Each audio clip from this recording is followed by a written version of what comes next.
Hi hello welcome to social post real estate. నేను మీ వాసవి ఆచార్య.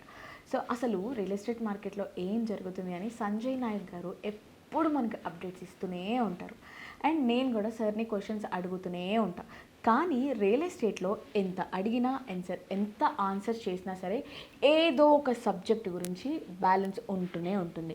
Right now 2026 real estate ఎలా నడుస్తుంది, అసలు ఫ్యూచర్ సిటీ పనులు స్టార్ట్ అయ్యాయా లేదా, ఈ రియల్ ఎస్టేట్కి సంబంధించి ఎక్స్పోజ్ కండక్ట్ చేసే వాళ్ళకి లాభం వస్తుందా లేదా నష్టపోతున్నారా, వీటన్నిటి మధ్య కస్టమర్ ఎలాంటి లాభాన్ని పొందుతున్నాడు. సో ఈ టాపిక్ మీద ఈరోజు సార్తో డిస్కస్ చేద్దాం. సో సంజయ్ నాయక్ సార్ని వెల్కమ్ చేసి జస్ట్ స్మాల్ చిట్ చాట్ చేద్దాం. సో సార్కి వెల్కమ్ చెప్పేద్దామా? Hi sir. Hello madam. So after a long time మళ్ళీ సోషల్ పోస్ట్లో. సో మీకు తెలుసు మా వాళ్ళ క్వశ్చన్స్ అన్నీ కూడా నేను అడుగుతాను. ఓకే, సో మీరు కూడా అంతే హానెస్ట్గా ఆన్సర్ చేస్తున్నారు. ఓకే ఫైన్, కొంతమందికి నచ్చొచ్చు నచ్చకపోవచ్చు answers. So right now 2026 half year అయిపోయింది.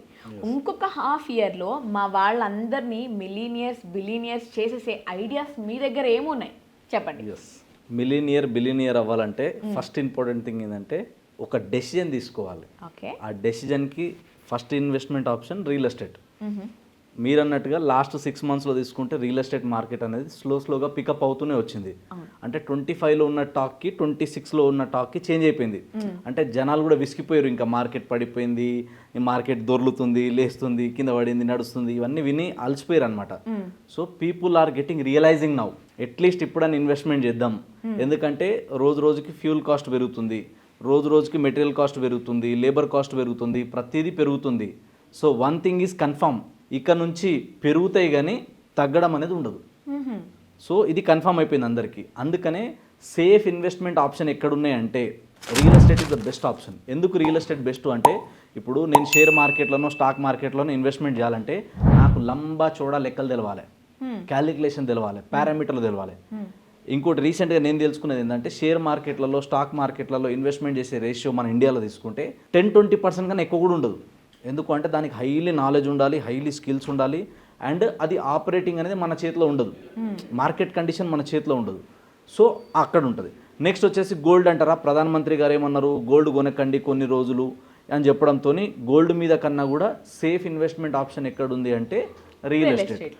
సో రియల్ ఎస్టేట్ ఎందుకంటే నా గురువు నాకు చెప్పింది, నేను ఫాలో అయ్యేది ఏంటంటే, ప్రపంచంలో అతి తక్కువ నాలెడ్జ్తో కొనగలిగే ఏకైక ప్రోడక్ట్ రియల్ ఎస్టేట్.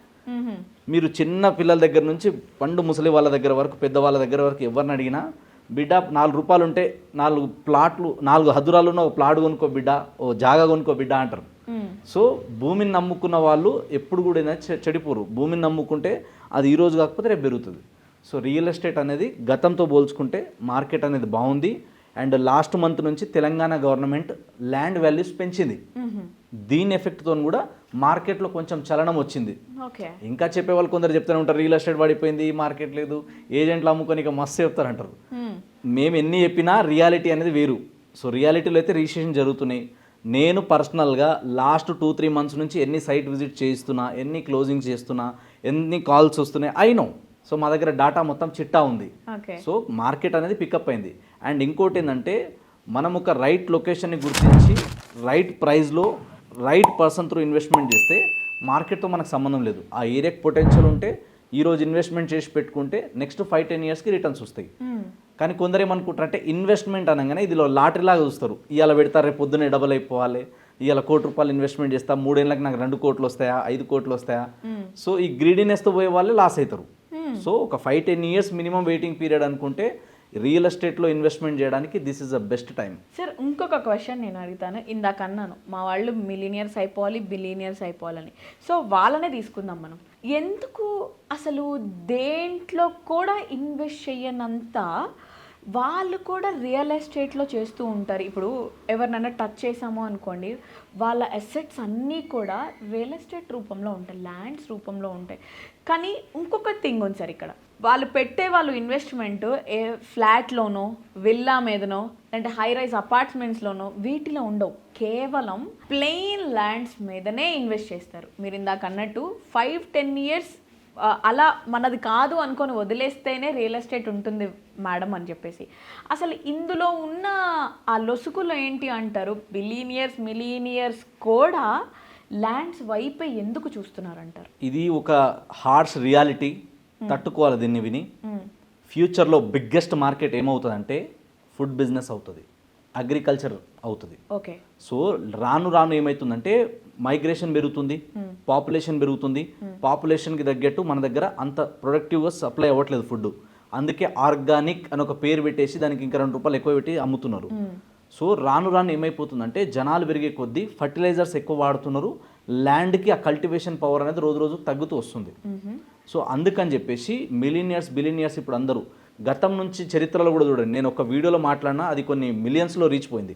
అందులో ఏం చెప్పిన అంటే ఎవరి దగ్గర అయితే ల్యాండ్ ఎక్కువ ఉంటుందో, ఎవరి దగ్గర అయితే ప్రాపర్టీస్ ఎక్కువ ఉంటాయో, ఎవరైతే మనీ తీసుకెళ్ళి రియల్ ఎస్టేట్లో ఇన్వెస్ట్మెంట్ చేసి రియల్ ఎస్టేట్లో ఆస్తులు కూడబెట్టుకుంటారో వాళ్ళే వెల్తీ పీపుల్, వాళ్ళే రిచ్ పీపుల్, వాళ్ళే గేమ్ చేంజర్స్, వాళ్ళే game deciders, future decider. So అన్నీ డిసైడ్ చేసేది గేమ్ చేంజర్ ఎవరు అంటే రియల్టర్స్, అంటే రియల్ ఎస్టేట్లో ఇన్వెస్ట్మెంట్ చేసే ఇన్వెస్టర్స్. ఇప్పుడు అపార్ట్మెంట్లో ఫ్లాట్కి ఒక ఏజ్ ఉంటుంది, ఒక మెచ్యూరిటీ పీరియడ్ ఉంటుంది, 20 సంవత్సరాలు 40 సంవత్సరాలు 100 సంవత్సరాలు. ఆ తర్వాత దానికి ఆ డిమాండ్ ఉండదు. అల్టిమేట్గా డిమాండ్ దేనికి ఉంటుంది అంటే ఓపెన్ ప్లాట్కే ఉంటుంది. ఖాళీ జమీన్ కో హీ ఫ్యూచర్ మే ज़्यादा డిమాండ్ रहता. అందుకే ఇప్పుడు హైదరాబాద్ లోపల కంటే కూడా హైదరాబాద్ లోకల్లో కూడా చాలామంది ఇది ఒకటి సైలెంట్గా ఎగ్జిట్ అవుతున్న పాయింట్ చాలామందికి తెలీదు. నేను అబ్జర్వ్ చేసిన, ఇది నా పర్సనల్ ఎక్స్పీరియన్స్. కొంతమంది మీరు అన్నట్టు మిలీనియర్లు బిలీనియర్లు నాకు చెప్పింది. ఇక్కడ హైదరాబాద్లో కూడా లోకల్లో ఉన్న కొన్ని ప్రాపర్టీస్ అమ్ముకొని మరి సిటీ అవుట్స్కట్లోకి వెళ్ళి తక్కువ రేట్లో ఎక్కువగా ఎకరాలు కొంటున్నారు ల్యాండ్. అండ్ హైదరాబాద్ నుంచి రీజనల్ రింగ్ రోడ్ లోపల ఇప్పుడు ఏదైతే హెచ్ఎండిఏ లిమిట్స్ పెరుగుతుందో ఈ ఏరియాలో మరీ ఎక్కువ కొంటున్నారు. అండ్ అక్కడ కొనలేని వాళ్ళు అక్కడ నుంచి ఇంకొంచెం ముందుకెళ్ళి 100 కిలోమీటర్ రేడియస్లో ఇన్వెస్ట్మెంట్ చేస్తున్నారు. ఎందుకంటే నెక్స్ట్ బిగ్ మార్కెట్ అంతా ఏది సిటీ లోపల కాదు, సిటీ నుంచి బయట. సో ఒక టైం వచ్చిన తర్వాత ఏంటంటే సిటీలో ఉండడం కంటే సిటీ నుంచి బయటికి వెళ్ళడం బెటర్ ఆప్షన్ అన్నట్టు. ఎందుకంటే హైదరాబాద్లో ఎన్ని కొత్త మెట్రోలు వచ్చినా, ఎన్ని ఫ్లైఓవర్లు వచ్చినా, ఎన్ని అండర్ పాస్లు వచ్చినా ట్రాఫిక్ మాత్రం తగ్గే సమస్యనే లేదు. అండ్ ఇంకో గుడ్ న్యూస్ ఏంటంటే Hyderabad population is going to be double coming 10 to 20 years. ఇప్పుడు 1,30,00,000 ఉన్నారు. ఇది 2.5 కోట్లకి నెక్స్ట్ కమింగ్ 10 yearsలో పెరగవచ్చు అని అంచనా ఉంది. సో అంతంత జనాలు వచ్చినప్పుడు సిటీ అనేది కిక్కిరిసిపోతుంది. సో అంత లోపల ఇక్కడ ఎఫెక్ట్ పెట్టేదానికన్నా ఈ అమౌంట్ తీసుకెళ్ళి బయటికి వెళ్ళి ఇన్వెస్ట్మెంట్ చేస్తే ల్యాండ్ అనేది ఎక్కువ వస్తుంది.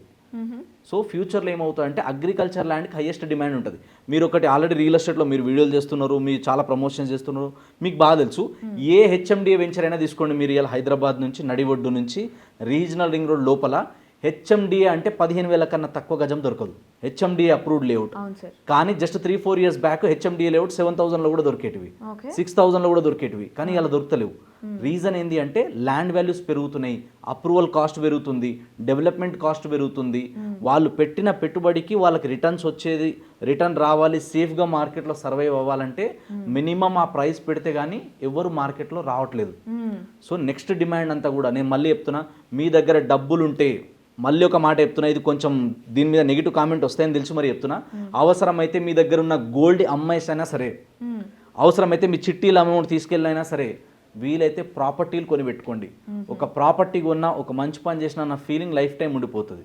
అండ్ ఈ రోజు దొరికే మీకు ప్రాపర్టీ కాస్ట్ నెక్స్ట్ 5 yearsలో ఈ రేటుకి దొరకదు.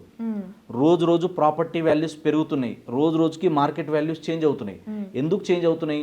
కొత్త మెట్రోస్ వస్తున్నాయి, కొత్త రోడ్స్ వస్తున్నాయి, కొత్త ఇన్ఫ్రా వస్తుంది, కొత్త డెవలప్మెంట్స్ వస్తున్నాయి.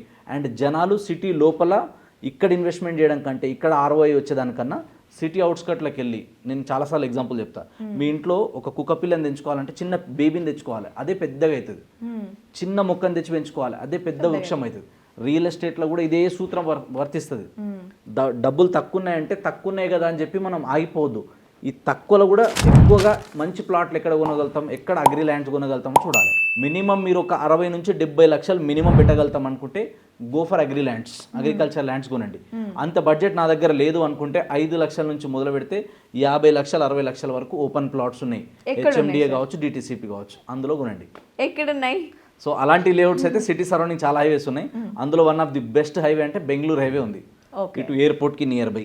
శ్రీశైలం హైవే ఉంది, శ్రీశైలం హైవేలో కడతాల్కి బిఫోర్ మీకు ఆ రేట్లో దొరకదు. బిలో 15,000 దొరకడం కష్టం బిఫోర్ కడతాల్. కడతాల్ నుంచి ముందుకు దొరుకుతుంది మీకు ఆమన్గల్, ఇటు తీసుకుంటే లెఫ్ట్ ఒక 5-10 కిలోమీటర్, రైట్ ఒక 5 కిలోమీటర్ డిస్టెన్స్, 10 కిలోమీటర్ డిస్టెన్స్లో మీకు ఒక 10,000 నుంచి 15,000 మధ్యలో గజం దొరుకుతుంది. ఇక్కడ కొనుక్కోవచ్చు. వరంగల్ హైవే ఉంది, ఇప్పుడు యాదాద్రి టెంపుల్ కావచ్చు, టెంపుల్ సరౌండింగ్ ఏరియాస్ కొన్ని కావచ్చు, భువనగిరి నుంచి అంటే ఘట్కేసర్ నుంచి మొదలు పెడితే ఆలేరు జనగాం వరకు వెళ్తున్నారు. సో మరీ ముఖ్యంగా మరీ ఎక్కడో లోపల 20-30 కిలోమీటర్లు వెళ్లకుండా టౌన్కి, జంక్షన్లకి, కాలనీస్కి, ఇట్లాంటి వాటికి మెట్రోపాలిటన్ సిటీస్కి కానీ లేదంటే మనకి ఏవైతే మున్సిపాలిటీ లిమిట్స్ ఉన్నాయో వాటికి నియర్ బై ఉంచండి మీ ఇన్వెస్ట్మెంట్. ఇంకొక బ్లైండ్ రూల్ నేను ఫాలో అయ్యేది, ఒక మున్సిపాలిటీలో ఎంట్రీ దగ్గర నుంచి ఎగ్జిట్ వరకు లైట్లు ఉంటాయి, ఆ లైట్ల మధ్యలో ఇన్వెస్ట్మెంట్ చేయండి. ఆ లైట్లు ఎండ్ అయ్యే దగ్గర వరకు మనకు ప్రాపర్టీలు వస్తలేవు మన బడ్జెట్లో అంటే అక్కడ నుంచి ఒక 5-10 కిలోమీటర్ రేడియస్లో పెట్టండి. అంటే సింపుల్ బండ గుర్తు ఏంటంటే ఔటర్ రింగ్ రోడ్ నుంచి regional ring road first priority. ఈ రీజనల్ రింగ్ రోడ్ లోపలే కొనండి. రీజనల్ రింగ్ రోడ్ లోపల మేము కొనగలుగుతలేము అనుకున్నప్పుడు మీరు ఏదన్నా సరే ఆ ఏదైతే మనకి రీజనల్ రింగ్ రోడ్ దాటిన తర్వాత మున్సిపాలిటీ లిమిట్స్ కానీ లేదా ఇప్పుడు కొత్తగా నియోజకవర్గాలు ఏవైతే ఉన్నాయో నియోజకవర్గానికి నియర్ బై స్కూల్స్, కాలేజీలు, హాస్పిటల్, బ్యాంక్ అన్నీ మీకు 10 minute డ్రైవ్ డిస్టెన్స్లో దొరకాలి. అంటే హార్డ్లీ హైవే నుంచి ఒక 5-10 కిలోమీటర్ రేడియస్ లోపలే వెళ్ళాలి, మరీ ఎక్కడో లోపల కూడా వెళ్ళొద్దు. సో అలాంటి ఏరియాలో ఇన్వెస్ట్మెంట్ చేస్తే ఫ్యూచర్ బాగుంటుంది. ఇప్పుడు ఇంకోటి ఏంటంటే తక్కువ బడ్జెట్లో అందరు ఏం చూస్తున్నారంటే ఐదర్ జీపీ లేఅవుట్లు కానీ ఓల్డ్ లేఅవుట్సే వస్తాయి జీపీ అయితే. నెక్స్ట్ ఫామ్ ల్యాండ్ కల్చర్ బాగా పెరిగింది. అంటే వీకెండ్ ఫామ్ హౌసెస్ లాగా గుంటల్లాగా డివైడ్ చేసి వీకెండ్ ఫామ్ హౌస్లు కట్టేసి కూడా సేల్ చేస్తున్నారు. దానికి మంచి డిమాండ్ ఉంటుంది. అగ్రికల్చర్ ల్యాండ్కి తిరిగి ఉండదు, అగ్రికల్చర్ ల్యాండ్ కొనొచ్చు. లేదా ఒక 10 నుంచి 20 లక్షలు 30 లక్షల బడ్జెట్లో సేఫ్ ఉండాలి, సెక్యూర్ ఉండాలి, నాకు ఫ్యూచర్లో ఎలాంటి హెడేక్ ఉండొద్దు అనుకుంటే go for DTCP or HMDA approved layouts. మంచి లేఅవుట్స్ వస్తాయి, అందులో వెళ్ళి ఇన్వెస్ట్మెంట్ చేయండి. ఇన్వెస్ట్మెంట్ చేసి ఒక 5 నుంచి 10 సంవత్సరాలు వెయిట్ చేస్తే మంచి అప్రిషియేషన్ వస్తుంది. So this is the right time. మీరు ఇక్కడ ముంబై హైవే కావచ్చు, బెంగళూరు హైవే, శ్రీశైలం హైవే, అన్ని హైవేలో ఏ హైవేకి ఆ హైవే ప్రత్యేకత ఉంటుంది. సో మీ బడ్జెట్లో మీ రిక్వైర్మెంట్కి ఏ హైవే అయితే బెటర్ ఉంటుంది అన్నది మాలాంటి రియల్ ఎస్టేట్ ఎక్స్పర్ట్ని కలిసి మీ బడ్జెట్ తగ్గట్టు డెసిజన్ తీసుకుంటే బెస్ట్ ఆప్షన్. ఎగ్జాక్ట్లీ.